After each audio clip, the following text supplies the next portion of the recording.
देखो बेटा, हमने ईएमएफ इंड्यूस किया था किसी एक सर्कल या किसी एक एरिया से मैग्नेटिक फील्ड लाइंस जा रही थी, बी और ए एक दूसरे के क्या थे, नॉर्मल में थे। ठीक है, मैंने क्या किया, मैग्नेटिक फील्ड लाइंस की वैल्यू चेंज की थी, थीटा चेंज किया था, कई तरीके किए थे। एक बार इंडक्शन में हमने जो लेंज लॉ है उसमें हमने क्या किया था, डायरेक्शन फाइंड की थी।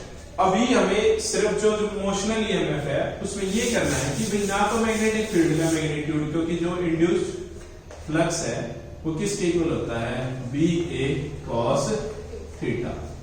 मैंने एंगल चेंज करा तो फ्लक्स जनरेट हुआ, एरिया चेंज किया तो फ्लक्स जनरेट हुआ, मैग्नेटिक फील्ड चेंज किया तो फ्लक्स चेंज हुआ।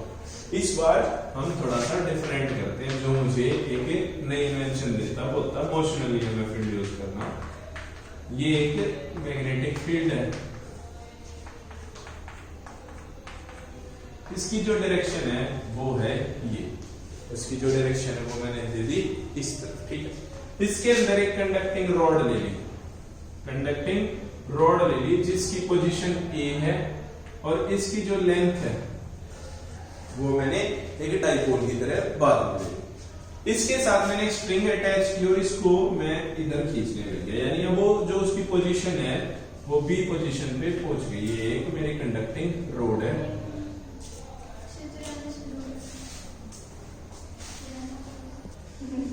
तो देखो, हमने एक कंडक्टिंग रोड ली, उसको वेलोसिटी v के साथ मैंने इस तरफ खींचा, किस तरफ, along the direction of b। उसको डिस्प्लेस किया मैंने L से, यानी यहां जब उसकी पोजीशन थी अब कुछ L पे मैंने उसको क्या किया, डिस्प्लेस कर दिया। उसके बाद इसको यहां स्टेबल कर दिया, तो यहां पर क्या इंड्यूस हुआ, मैग्नेटिक फ्लक्स। क्या इंड्यूस हुआ, मैग्नेटिक फ्लक्स। और जैसे ही मैग्नेटिक फ्लक्स था वो एक डायरेक्शन में था, मैंने क्या किया, उसको अब वापस इस डायरेक्शन में ले लिया। यानी जो रॉड है एक बार आगे एक बार पीछे, एक बार आगे एक बार पीछे, तो फ्लक्स इंड्यूस होएगा। क्यों, क्योंकि B चेंज होता जा रहा है, A भी चेंज हो रहा है, एंगल चेंज नहीं हो रहा है, एंगल चेंज नहीं हो रहा है। तो यहां पर जो इंड्यूस्ड ईएमएफ हुआ वो डायरेक्टली प्रोपोर्शनल है। चलो, डायरेक्टली प्रोपोर्शनल है किस चीज की, सबसे पहली चीज किस चीज की प्रेजेंस होनी चाहिए मेरे पास, मैग्नेटिक फील्ड की। अगर मैं किसी रॉड को यहाँ हवा में लेके ऐसे घुमाता रहूं तो कोई इंड्यूस करंट नहीं होगा। तो सबसे पहले मेरे पास क्या होना चाहिए, ठीक है, जो यहाँ पर ईएमएफ इंड्यूस्ड हुआ वो किस चीज के ऊपर डायरेक्शन है। बाय चांस मैंने उसको ऐसे ले लिया हल्का, तो जो ईएमएफ हल्का होगा, और एक ऐसे और ऐसे, उसकी डिस्प्लेसमेंट क्या होगी, ज्यादा, तो मैग्नेटिक फ्लक्स भी क्या होगा, ज्यादा। तो जो मैग्नेटिक फ्लक्स इंड्यूस करना है वो डायरेक्टली मेरा ईएमएफ इंड्यूस करेगा, तो ये डायरेक्टली प्रोपोर्शनल किस चीज के हो गया, लेंथ के। दूसरी चीज, अगर मैं उस फ्लक्स को ऐसे इंड्यूस कर रहा हूं बहुत स्लो मोशन में, यानी उसकी जो वेलोसिटी अप्रोक्सीमेटली 1 मीटर पर सेकंड है, तो मेरे हिसाब से क्या इंड्यूस होगा, वो गैल्वेनोमीटर की नीडल उठेगी भी नहीं, जबकि मैं उसको ऐसे ऐसे रोटेट करूंगा, यानी वेलोसिटी जितनी ज्यादा होगी उतना ज्यादा ईएमएफ इंड्यूस होगा। वेलोसिटी इंक्रीज तो मैं ईएमएफ को डायरेक्टली प्रोपोर्शनल किस चीज के बोल देता हूं, v के। तो जो ये ईएमएफ आया वो आया बेटा मेरा BLV। मैंने इन तीनों कंपोनेंट्स को इक्वल रखा, and this EMF is known as motional EMF. इसकी जो डेफिनेशन है वो क्या होगी, व्हेन ए कंडक्टिंग रॉड, लिखो, when a conducting rod is placed in a uniform magnetic field, when a conducting rod is placed in a uniform magnetic field and it moves with velocity v along magnetic field, and it moves with velocity v along magnetic field and its position is changed with length L, then and its position is changed with length L, then it is known as motional EMF. It is the motional EMF. ठीक है, it is the motional EMF. अब देखो, motional EMF मेरे पास जो phi की value आई, sorry EMF की value आई, वो आई BLV। By chance ये तो जब था जब एक कंडक्टिंग रोड लीनियर मूवमेंट कर रही थी। क्या कर रही थी? लीनियर मूवमेंट कर रही थी। बाय चांस मैं कंडक्टिंग रोड को ऐसे ले लूं और उसका एक एज फिक्स कर दूं, उसका एक एज क्या कर दूं? फिक्स कर दूं और उसका मोशन करना शुरू कर दूं, यानी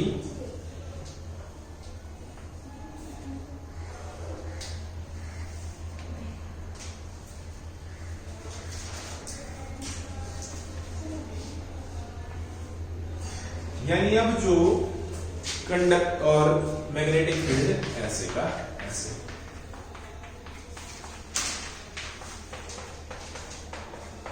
एक यूनिफॉर्म मैग्नेटिक फील्ड में एक कंडक्टिंग कॉइल, इस बार में वेलोसिटी v जो थी मेरी, इसकी जो रेडियस ले लिया बाय चांस, वो जो इस रेडियस से घूम रही है, this one is l, this one is l, और वो क्या कर रही है? ऐसे घूम रही है। इसमें सर्कुलर में हमें तो वेलोसिटी से मतलब था, हमने अभी भी डिफाइन किया, या मैंने v भी दिया, बिल्कुल है भाई, ये रहा v, मैंने उसकी रेडियस l भी दे दिया, जो था कि चलो ये अगर इसको लेंथ लूंगा तो डायरेक्ट आंसर वही हो जाएगा BLV, लेकिन हम इसकी लेंथ रेडियस l ले लेंगे विद रेडियस l, ताकि हमारी जो वैल्यू है वो सही आएगी कि नहीं, ठीक है। और v वेलोसिटी, भाई मैंने इसको वेलोसिटी भी दे दी, बस इस बार उसको कौन सी वेलोसिटी दे दी? Angular velocity. उसको कौन सी दे दी?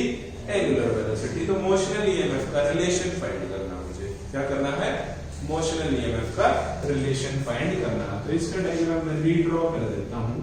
Bye chance this one is position A, this one is position B, this one is angle theta, this one is L, this one is L। जो डिस्प्लेसमेंट हो रही है वेलोसिटी की L की आ रही है, वो क्या आ रही है बेटा? AB। क्या आ रही है? AB। और जब भी मैं कोई सर्कल लगता है उसके टेंजेंट लिया जाता है, तो मैं स्मॉल बहुत ही A और B के बीच में इसको कर्व ना लेके क्या ले लूं? एक स्ट्रेट लाइन ले लूं, और जो टेंजेंट होता है मेरा कितना एंगल बनाता है बेटा? 90 डिग्री। तो मुझे अगर एरिया निकालना है, राइट एंगल ट्रायंगल का area of triangle is equal to 1/2 into base into height, base into height. तो मुझे इसका पूरे का अगर एरिया पता चल जाए तो मुझे फ्लक्स पता चल जाएगा, क्योंकि फ्लक्स डायरेक्टली प्रोपोर्शनल किसके होता है? BA cos theta, BA cos theta. B मेरे पास गिवन है, या B गिवन है, मुझे किस चीज की जरूरत है? एरिया की। एरिया के लिए मेरे पास बेस है मेरे पास L, इनटू हाइट, हाइट मुझे फाइंड करनी है, दिस वन इज हाइट। तो हाइट के लिए मैं फिर से एप्लीकेशंस ऑफ ट्रिग्नोमेट्री यूज करूंगा, this one is theta, this one is L, this one is height, by chance A, B and C। Theta is equal to सामने वाली side upon में बेस, तो सामने वाली साइड क्या बेटा? AB अपॉन बेस क्या है? L। तो AB की वैल्यू बन गई L थीटा, AB की वैल्यू क्या बन गई? L theta. तो यहां पर मेरे पास जो एरिया है इसका वो क्या हो जाएगा? 1/2 into L into L theta into L theta. अब मुझे निकालना है फ्लक्स, तो फ्लक्स इंड्यूस कितना हो जाएगा? B into A। A की वैल्यू मेरे पास क्या है? 1/2 into L square, L square theta B। अब मुझे क्या निकालना है? EMF। EMF क्या होता है? Rate of change of flux, rate of change of flux, या फाई। फाई की वैल्यू मेरे पास क्या है? 1/2 B L square D theta, L square D theta. तो E is equal to minus D/dt of phi की वैल्यू प्लेस कर दो, 1/2 B into L square into theta. और जो मेरा पास EMF इंड्यूस्ड है, तो मैं इसको D थीटा रख लूं, इसको क्या रख लूं? D theta. D theta for small displacement, मैंने कहा ना कि मैंने उसको इतना स्मॉल मानना है एंगल चेंज को कि वो मेरे लिए क्या है? एक स्ट्रेट लाइन नजर आ रहा है। तो यहां पर मैं इस चीज को D थीटा भी रख सकता हूं। क्या रख सकता हूं? D theta. तो EMF इरेज कर देता हूं, ये डायग्राम इरेज कर दूं।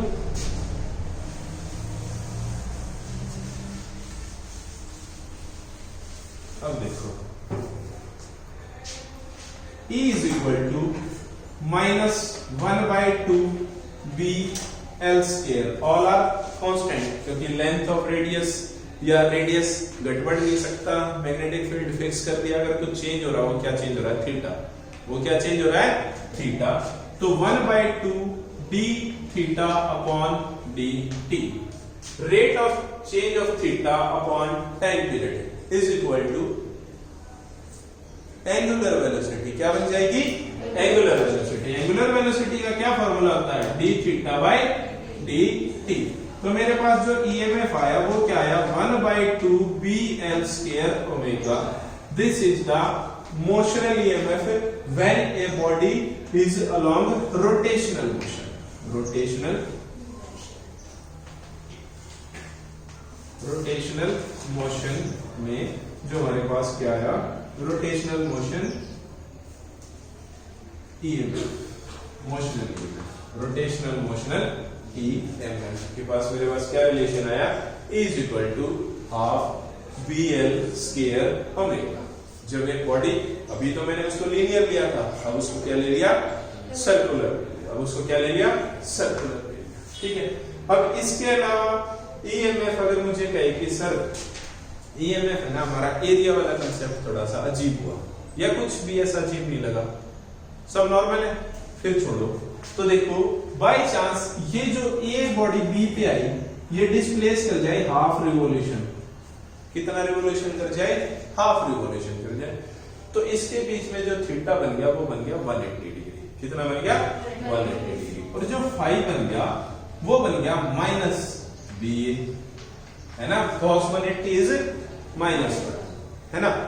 अब जो ईएमएफ होगा वो क्या होता है, minus D by D T of phi, जो कि ऑलरेडी मेरे पास किस वैल्यू में है, माइनस में है, तो माइनस बी ए।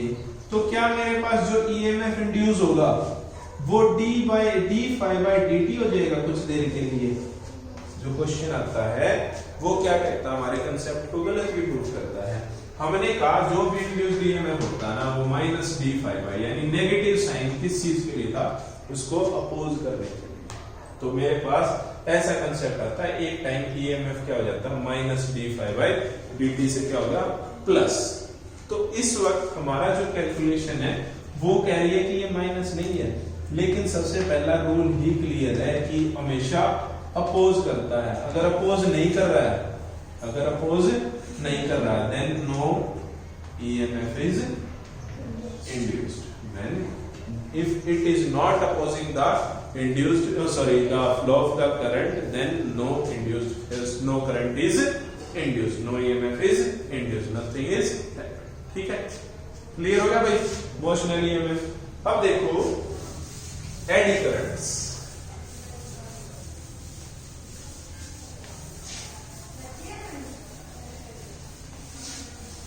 एडी करंट्स थ्योरेटिकल पार्ट है, लेकिन उसको थोड़ा सा डायग्राम में करते हैं।